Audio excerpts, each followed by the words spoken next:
Homily of Pope Leo XIV for this Sunday, October the 26th of the Jubilee year 2025, for the Jubilee of the Synodal teams and participatory bodies.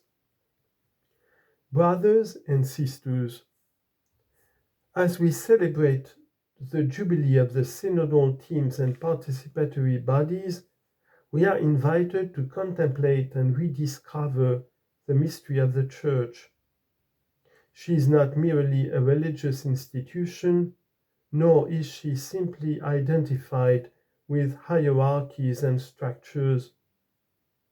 The Second Vatican Council reminds us that the Church is the visible sign of the union between God and humanity, where God intends to bring us all together into one family of brothers and sisters and make us his people, a people made up of beloved children, all united in the one embrace of his love.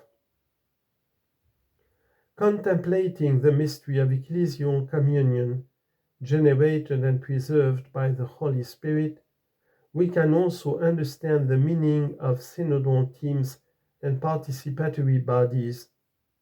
They express what occurs within the Church, where relationships do not respond to the logic of power, but to that of love.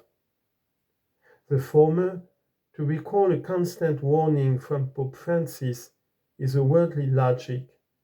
Conversely, in the Christian community, primacy belongs to the spiritual life, which reveals to us that we are all children of God, brothers and sisters, called to serve one another.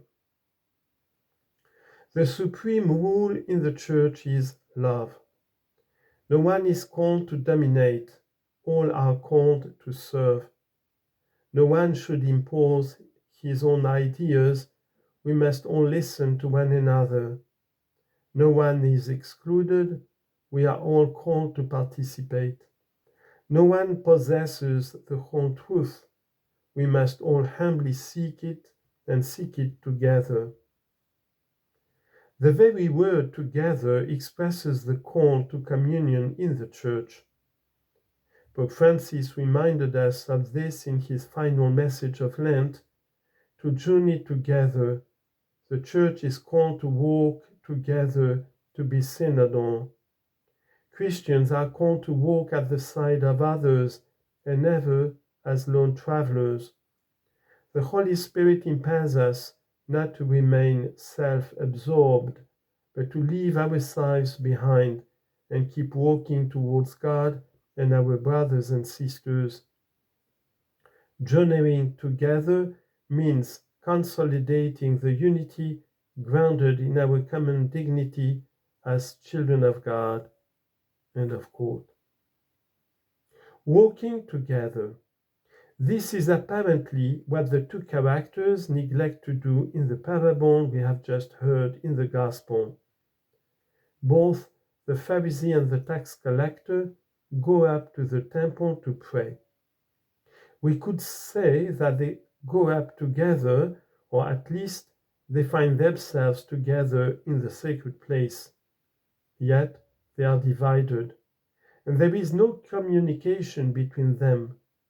Both take the same path, but they do not walk together. Both are in the temple, but one takes the first place and the other remains behind. Both pray to the Father, but without being brothers and without having anything in common. This division depends above all on the Pharisee's attitude. His prayer, though seemingly addressed to God, is only a mirror in which he looks at, justifies, and praises himself. As St. Augustine writes, he went up to pray, he had no mind to pray to God, but to Lord himself. Feeling superior, he judges the other with contempt and looks down on him. The Pharisee is obsessed with his own ego and in this way ends up focused on himself without having a relationship with either God or others. Brothers and sisters, this can also happen in the Christian community. It happens when the ego prevails over the collective, causing an individualism that prevents authentic and fraternal relationships.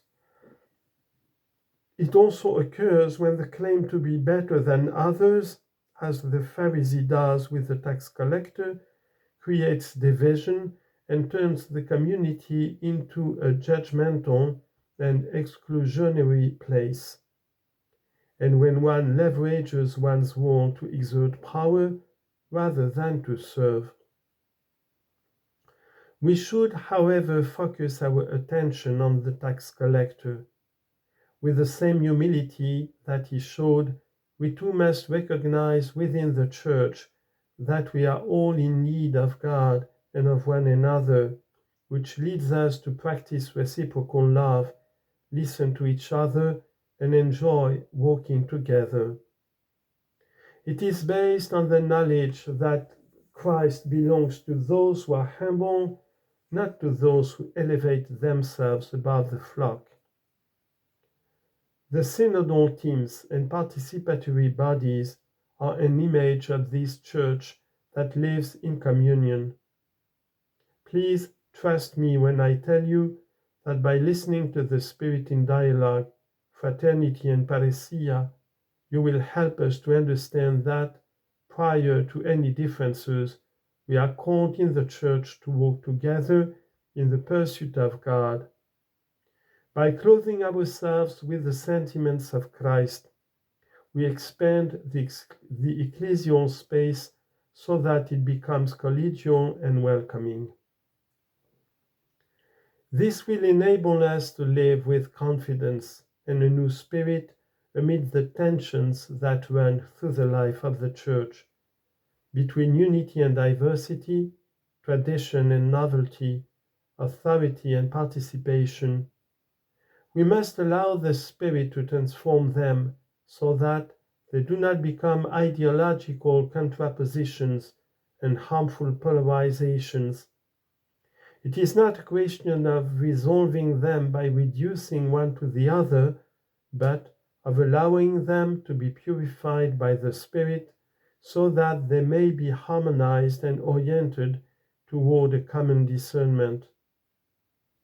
As synodal teams and members of participatory bodies, you know that ecclesial discernment requires interior freedom, humility, prayer, mutual trust, an openness to the new, and a surrender to the will of God.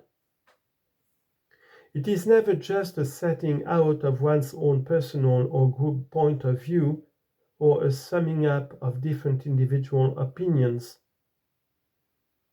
Being a synodal church means recognizing that truth is not possessed, but sought together, allowing ourselves to be guided by a restless heart in love with love.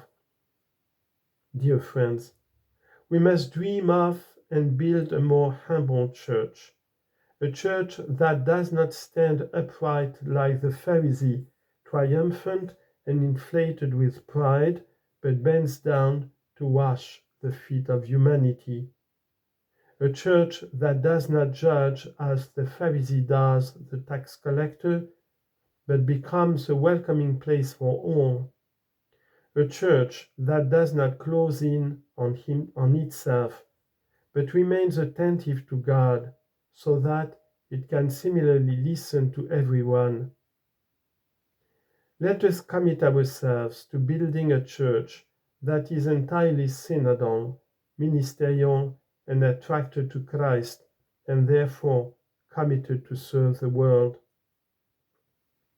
Upon all of us and the Church spread throughout the world, I invoke the intercession of the Virgin Mary with the words of the servant of God, Don Tonino Bello.